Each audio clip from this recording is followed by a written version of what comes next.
Welcome to This Explainer. Today, we're stepping way outside the bounds of our everyday, comfortable understanding of the world. We're diving headfirst into some historically documented anomalies that literally still baffle modern scientists today. You know, we live in this age where we kind of think we've got the whole shebang figured out. But as we're about to see, history has left us with some absolutely fascinating and completely unresolvable puzzles. So, does science really have an answer for everything? Well, it's something we just naturally assume, right? We figure modern science, with all its crazy advancements and high-tech gadgets, can perfectly explain our reality. We put our trust in biology, physics, and chemistry to make sense of the universe. But today, we're going to explore two incredibly eerie events from our past that completely shatter that comforting illusion. These are events that, despite massive amounts of scrutiny, have left researchers totally empty-handed. Section 1. The Green Children of Woolpit. Okay, let's dive into this first mystery by traveling back in time to a seemingly normal, quiet village in 12th century England. So, picture this. It's a time long before modern technology. Life is simple, predictable, until one day the villagers discover two very unusual children. And I mean, they didn't look like anyone the villagers had ever seen before. The most shocking detail, their skin was green, literally green.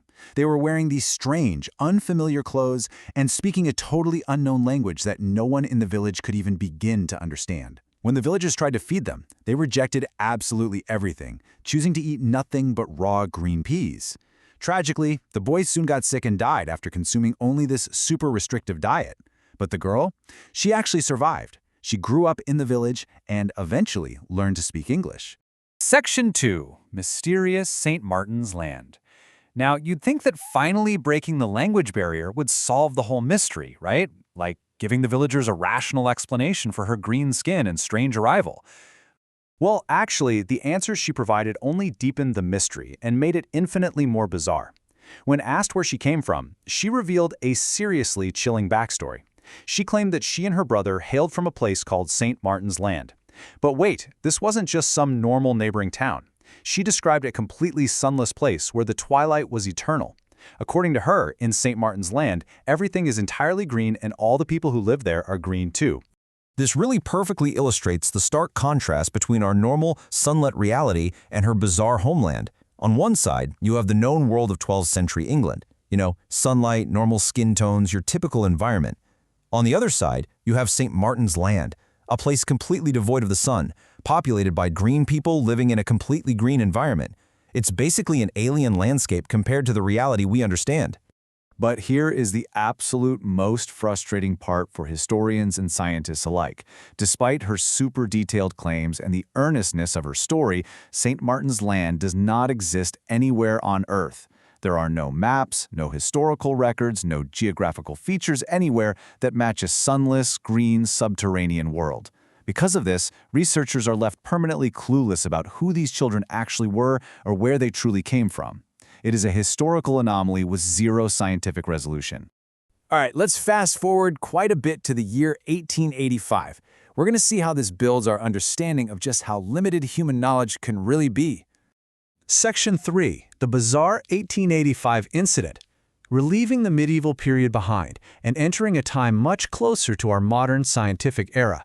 Yet, the mystery we're about to uncover is arguably even more disturbing. In this specific year, an incredibly dark and totally inexplicable phenomenon began taking lives. And it wasn't a disease, it wasn't a war, and it wasn't a natural disaster in the traditional sense. Imagine the sheer terror of this reality. People suddenly, entirely on their own, just caught fire. They simply burst into flames. And the most mind-boggling part of the whole ordeal, there was no fire mistake involved at all. No dropped candles, no nearby roaring fireplaces, no terrible accidents. They just ignited, and the heat was so incredibly intense that they burned all the way down to ash. Obviously, you can imagine the absolute panic. People were desperate for a logical answer, and scientists at the time were basically scrambling to provide one. They proposed a few different theories. They guessed that maybe a massive buildup of internal static energy caused the ignition.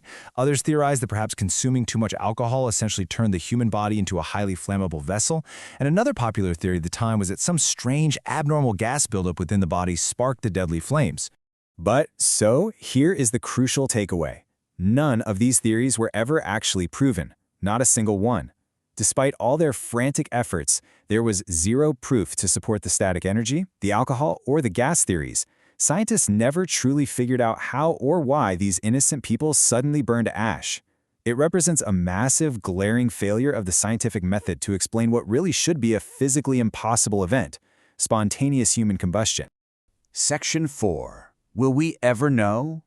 These two bizarre historical events leave us standing right at the very edge of human reason.